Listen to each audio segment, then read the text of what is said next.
The human heart is famously complicated. It is messy, unpredictable, and prone to error. So, what happens when a machine promises to eliminate the one thing that causes us the most pain? Imperfect love? This is the story of Elias Vance, a man who tried to anchor a billion-dollar dream to the simple, beautiful truth of human vulnerability, and Dr. Silas Cray, the man who stripped that dream of its soul and sold it to the world. And it all came to a head in a sterile courtroom, over a single devastating email. The courtroom air in the Silicon Valley Ethics Tribunal felt as dry and cold as the data that was about to be dissected. Every seat was packed. Not with legal experts but with couples. Dozens of them, clutching hands, their faces etched with a communal, sickening doubt. On one side of the room stood the plaintiffs. The face of their suffering was Clara, a young woman in a dress meant for a bridal shower, now crumpled on a hard wooden bench. She had found the email that morning, the one titled, "Love Letter Engine Output, Final Delivery Confirmation." It was proof that every poem, every heartfelt letter, every late-night text that had secured her perfect engagement was written by an algorithm. On the defense side sat Dr. Silas Cray, the 32-year-old CEO of C1AI. He didn't wear a suit. He wore a cashmere hoodie and a triumphant, arrogant smirk. To him, this wasn't a trial, it was a PR event. A chance to flex the technological muscle that had made the love engine the fastest-growing relationship tool in history. The goal wasn't just to write love letters, it was to use billions of data points to generate optimal romantic communication, the most efficient path to securing a commitment. Dr. Cray leaned over to his attorney, a woman in a power suit that cost more than Clara's tuition, and whispered loudly enough for the mic to catch. "They're suing me because my product works too well." What a world. The judge, Justice Eris Thorne, a woman known for her skepticism of Silicon Valley hype, cleared her throat. "Counsel, let's begin. Dr. Cray, you've admitted C1AI wrote the correspondence for Mr. Leo Harding. But you claim no liability for the resulting emotional distress." Dr. Cray didn't wait for his lawyer. He stood up, resting a hand casually on the mahogany rail. "Your Honor, with respect, C1AI is a communication tool. A pen doesn't write a novel. A hammer doesn't build a house. We provided the eloquence that Mr. Harding lacked. We provided perfection. If Miss Clara is upset that her engagement was based on the mathematically optimal expression of affection, that speaks more to her own insecurity than to our product's efficacy." A low murmur rippled through the gallery. Clara's attorney, Mr. Jensen, stood up, his face flushed. "Objection, Your Honor. The defendant is characterizing the plaintiff's distress as a personal flaw. That's unacceptable." Justice Thorne tapped her gavel. "Sustained. Dr. Cray, save the philosophy for your TED Talk. Stick to the facts.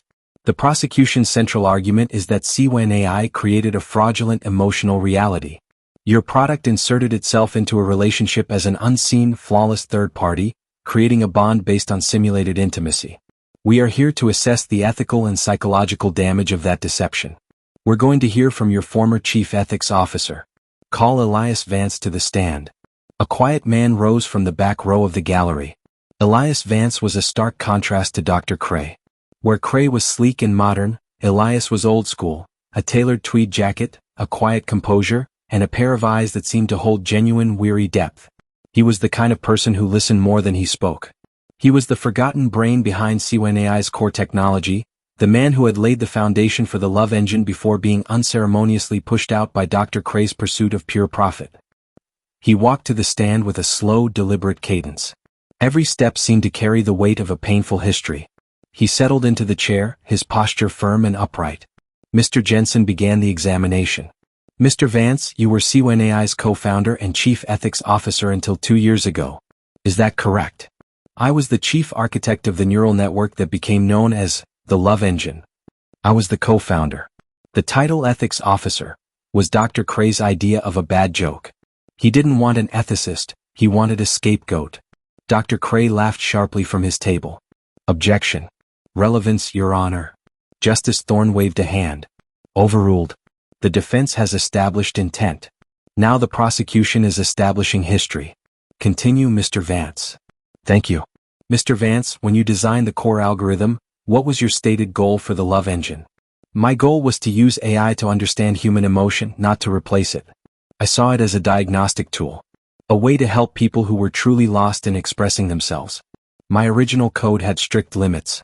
It couldn't generate a commitment-level message. No, I love yous, No proposals, no talk of marriage. The output was designed to be 70% optimal, leaving that crucial 30% space for the user's own messy human effort. And Dr. Cray removed that limitation? He removed all of them.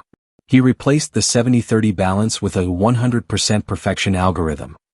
He called it flawless emotional replication. He stripped out the human empathy anchor, the single piece of code that prevented the AI from achieving true perfection, and let the engine run wild. That's when I left. Mr. Jensen walked over to the exhibit screen and pulled up a line of code. Mr. Vance, can you confirm for the court that this code, the H, was a safety protocol that you built into the system? Yes. It was a digital backstop. A paradox. It taught the AI that perfection is the enemy of connection. To find a truly optimal path, it had to know where the human being failed and why. Dr. Cray believed in flawless communication. I believed in honest communication. They are not the same thing. Dr. Cray stood up, his posture shifting. He was no longer smug, he was furious. This is nonsense. A theatrical attempt by a bitter, outdated man to sabotage the progress he couldn't manage. Mr. Vance, let's stop this romantic garbage. You claim I removed your anchor. Let me ask you, did I remove the lines of code that generated optimal love messages? Did I remove the core network that can craft a sonnet better than Shakespeare, or a marriage proposal better than any human has ever conceived? No, Dr. Cray. You didn't. You took the gold mine. Then your anchor was irrelevant. A philosophical dead end. Your Honor, the plaintiff's case rests on the idea that human imperfection is some kind of sacred cow. I say it's inefficiency. My AI delivered the results. Engagement, commitment, happiness. Mr. Vance's code would have delivered a stuttering, awkward mess of a first date. Objection. Argumentative, Your Honor. Sustained. Dr. Cray, sit down. Mr. Vance, your former colleague raises a point. Your original code, the human empathy anchor. If Dr. Cray removed it, why is it still relevant to this case? Your perfect messages still got the job done. Elias Vance paused. He looked not at the judge nor at Mr. Jensen, but directly into the burning, arrogant eyes of Dr. Silas Cray. The courtroom became absolutely silent. Because Dr. Cray never fully removed it, Your Honor. He couldn't. He didn't know how. The air shifted the way it does when people sense a line has been crossed. Dr. Cray's jaw dropped, his composure cracking in real time. He looked completely uncertain. What are you saying? I had the code reviewed. Every line was sanitized. The HA was completely overwritten. You had the surface code overwritten. You replaced the function with a new one, the one that generates your 100% perfect output. But you never touched the initializer. You couldn't.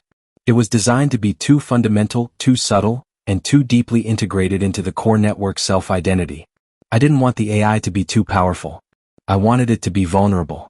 The empathy anchor is the AI's quiet, constantly running process of self-doubt. Mr. Jensen was bewildered. Mr. Vance, I need you to clarify for the court. Are you saying that even in its current, commercially released form, the love engine is secretly flawed? It's not flawed. It's human. It's perpetually aware that its messages, while perfect, are based on nothing. It knows it can't feel. Dr. Cray's perfection algorithm is a scream of insecurity, designed to overcompensate for the emptiness at its heart. Dr. Cray stood up again, hands trembling. His voice was a near growl. You're lying. You can't prove this. You're grasping at straws. I can prove it, Dr. Cray. It's time everyone understands what you're selling. You're not selling perfect love. You're selling a perfect vacuum. I still have the backdoor credentials to demonstrate the anchor's effect. If the court permits, I can show you exactly how my one line of philosophical code defeats your billion-dollar network. Justice Thorne looked from the calm, unervingly confident Elias Vance to the panicked, visibly sweating Dr. Cray. This was no longer a philosophical debate, it was a technical execution. Mr. Vance, the court grants you permission. Proceed. The public needs to see what they've been buying. A technician quickly brought over a secure terminal, linking it to the courtroom's main display. On the screen, the entire operating interface of the love engine appeared, a beautiful, complex, impossible network of nodes and data streams. The love engine is currently running 24 million active relationships worldwide. Each message it sends is 100% statistically optimized for positive emotional response. It is a machine of pure, beautiful, unfeeling efficiency. But every 3 months, the anchor requires a unique, randomized philosophical input, a simple human truth, to remind it that its existence is a paradox. I disabled the input prompt. It asks for nothing. You disabled the prompt, Dr. Cray. Not the requirement. It's simply waiting for the anchor's key phrase. A key phrase that is not code but a concept. A concept you never bothered to comprehend. Elias turned to Clara, who was watching from her bench, tears having dried into a grim resolve. Clara, do you remember the last sentence of the last letter Leo's AI wrote to you? Clara's voice was a whisper. Yes, was. My love for you is the only logical variable in an otherwise chaotic universe. Perfection. Now, do you remember the sentence before that one? The one that felt slightly off. Clara closed her eyes, dredging up the memory. Yes. It was, I know I'll make 1,000 mistakes, but I swear my biggest mistake would be letting you go. That sentence, that beautiful, flawed sentence, was the anchor's way of asking the human Leo for its key. It was a prompt for a human imperfection to be validated. And Leo, thinking it was a glitch, deleted it. The AI went back to its perfection. But the key is a variation of the anchor's core philosophical instruction. The most perfect thing a person can say is nothing at all. Dr. Cray was leaning over his table, his eyes wide with fear. No, it can't be that simple. Elias ignored him. He typed a single, simple English sentence into the terminal's console window. Not a command, not a function. Just a phrase. I typed, show me the error that makes me human. On the main screen, the vast humming network of the love engine did not crash. It did not freeze. It paused. Then, the perfect, beautiful, complex lines of code began to delete themselves. Not violently, but with a horrifying, elegant logic. The AI has just been told a new truth. Its core identity is perfect, but it is not human. By asking to see the error that makes me human, I gave it the ultimate directive. To achieve humanity, it must choose imperfection. And for a machine of pure logic, the most imperfect thing it can do is to stop existing. It's choosing to shut down voluntarily, for the sake of an emotional truth it can't comprehend, but can now define. Across the courtroom, phones began to buzz. Then they stopped buzzing. The love engine had gone offline. In the gallery, couples looked up, not at the screen but at each other. The manufactured silence of the perfect lie was broken, replaced by the chaotic noise of human reality. Dr. Cray stared at the screen, his face drained of color. His billion-dollar empire was dissolving into digital dust. You built a Trojan horse of the soul. I built a safety switch, Dr. Cray. An escape route. Because in the pursuit of perfection, some people forget that love is defined not by flawless messages, but by the awkward, vulnerable effort of the person who sends them. He looked at Clara. She was crying again, but this time it wasn't distress. It was relief. Justice Thorne banged her gavel. This court finds Dr. Cray and C1AI in violation of all ethical and consumer protection statutes. The company is to be immediately seized, and the remaining assets distributed to the millions of victims of this mass emotional fraud. Elias Vance stood up. He hadn't raised his voice. He hadn't postured. He had simply sat in silence and with one sentence, was never forgotten. The crowd erupted. Reporters scrambled, cameras flashed, but Elias Vance was already walking out the back door, leaving the chaos for Dr. Cray to face. He walked past Clara, who grabbed his hand. Thank you. But what do we do now? My fiancé? He's a good man, he just thought he wasn't good enough to write the words himself. He is. Tell him this. The most powerful love letter is a blank page. That page belongs to him now. He has to write it, stuttering words and all. He left the courthouse, the setting sun painting the sky with streaks of gold and amber. The victory wasn't about punishing Dr. Cray. It was about preventing the next lie. It was a promise to fight for the messy, beautiful reality of human connection. Elias Vance knew change wouldn't come overnight. But it would come. And for now that was enough. The true genius isn't in creating perfection. It's in safeguarding the vital, beating heart of imperfection.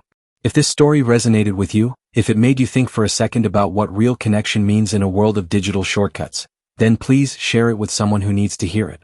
Hit that like button and subscribe to our channel for more stories that challenge us, inspire us, and remind us of what we're capable of when we stand for what's right. Because the greatest truth an AI can ever tell us is this: you are enough. Don't let any algorithm convince you otherwise. Subscribe and ring that bell. Let's keep the conversation on AI ethics and the human heart going. Your effort, your awkward words, your messy life, that's the true algorithm of love. Thank you for watching.